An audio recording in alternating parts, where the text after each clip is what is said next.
Good morning, everyone, and welcome back to our bi-monthly show every other week, every other Tuesday. We like to come down here at the Communications Department, City of Enid, and just go over some questions that have been asked.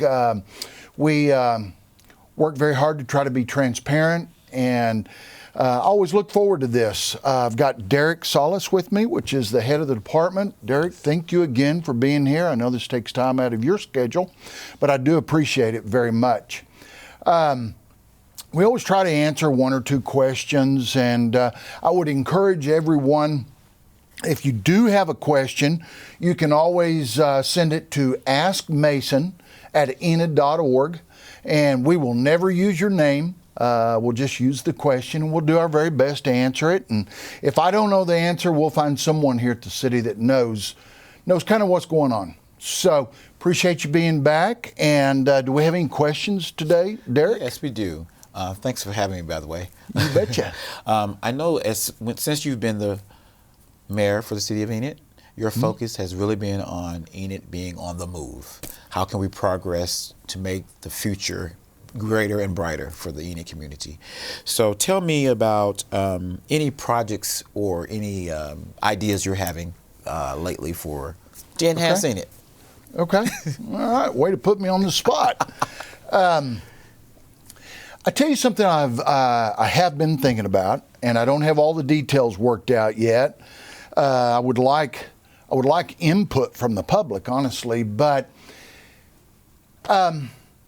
as you drive around town, you see a lot of properties that are in disrepair. And I'm not talking about maybe they have trouble having money to paint their house. I'm not talking about that. I'm talking about abandoned vehicles that are in the yard, grass grown up, knee high. And I've been thinking about maybe working with code enforcement, trying to put a little tighter restrictions on that, and do a program that's called Clean Up Enid. As we move forward, and this is what I've been thinking about, as we move forward, and we've got several companies that are already going to be coming to Enid and start hiring people. Bryce Steel, Renew Energy, at the base, they're always having personnel turnover and come in. We get one chance to make a first impression on people. Absolutely one chance. After that, they've already made up their mind about what they think of Enid. And as I drive around town, I think we could do better. I think there are properties that are just literally an eyesore. And I think they need to be mowed. I think the debris in the yard needs to be hauled off. And I just think that's something that we could work on. Not only that, if we're going to do that, I think we need to start thinking about what we want our entrances to look like coming into town. Yeah. Once again, we get one chance to make a first impression.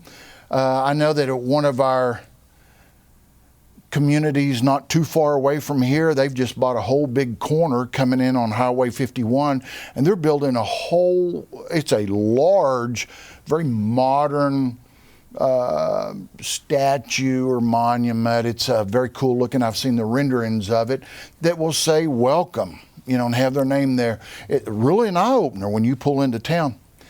Right now we have the abandoned pot farm that everybody gets to see. And we're working on that, but I think we could do better than what we've done right now.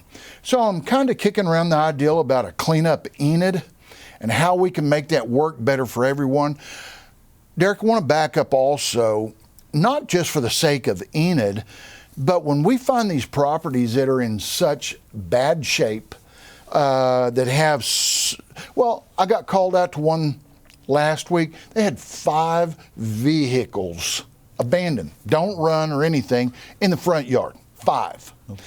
And some business owners around there were calling saying, hey, is there anything that we can do on this? And I got looking, there was a nice home right next to it. So if I had small children that were wanting to play in my yard, in their yard, and they had that next door, that's a nuisance. That could be a safety issue. If there are people going into houses, abandoned houses, homeless people, and staying the night there, setting fires, that's a nuisance to that other neighbor. And they have rights and privileges also by living in this community. And part of that is that they have a safe space, that your neighbor's property is well taken care of also. So I'm not saying it has to be perfect, but I think we can do better than what we've done. So if you have thoughts on that, send an email to me. You can send it directly to dmason@enid.org, and just give me your thoughts, one way or the other, on it, kind of how we can do it. But I think we can do better than what we've done. And I'll say one more time, as we start bringing in all these new employees, and as they start looking for houses, driving around our community, let's clean some of this stuff up. Let's make it look better. It's not hard to do. You get 12 free dumps a year? Yes. Out at our city dump? Yes. And I'm sure there are people that will haul that stuff off also. So I'm just thinking about that project. Haven't committed to it yet, but I think that's something that you'll probably see coming real soon. Okay. I guess it'll be called Clean Up Enid Initiative or something, unless you have a better name. It doesn't matter to me. I just want it cleaned up. Okay. So, but yeah, probably something along that line. Okay. Yeah. Now we're talking about, as I mentioned, Enid on the move. You always are. I've heard that so many times. You really want to see the city progress, and I know in progressing, it takes money, which means economic development. So recently, the executive director of the Enid Chamber, John Blankenship, was named the interim director for the Enid Regional Development Alliance. Mm-hmm. Tell me about that selection and why. Yeah. That's a good thought. As probably everyone knows now, we lost our economic director. Great woman. We all know when we kind of have some pressures at home, being gone a lot. If you've ever had one of those jobs where you have to travel and be gone, it's tough on a family. She chose to go a different direction on that, which is absolutely fine. But the ERDA here in Enid manages a lot of programs and manages a lot of grant money. That's not something we can just not take charge of because we don't have a director. So we sat around, we've got a wonderful employee out there, Debbie Moore, that we've called on more than once to kind of head that up. We just felt like it was wrong to give her all of her duties and here's some more, right? So John is on our ERDA board. John has background in that area. Fortunately, his board was willing to let him take this on also. But John agreed to be our interim economic director for 60 days so that we would have a point of contact. Anybody that's calling, there'd be someone there to answer the phone, to answer all those questions, to take them around town if they needed to. And it's right in John's wheelhouse anyway. Being the president or the head of the chamber, the director of the chamber, he already does that. Yes. So we just thought that he was a perfect candidate to do that. I assure you that I've been asked a couple times, why'd we hire him to do that? He already has a job. He's just interim, 60 days. He's just filling a position for us until we find that director. And that's moving pretty quickly. I think you'll see something probably in the next couple weeks, I hope, on either a director or we will have that cut down to just a couple, 3 people. Very, very short list that we're trying to determine who would work best to move Enid in the direction that we want to go, to keep us on the move. And I'm glad you're picking up on that phrase, by the way, the city on the move. I feel very strongly that if you're not moving, you're backing up.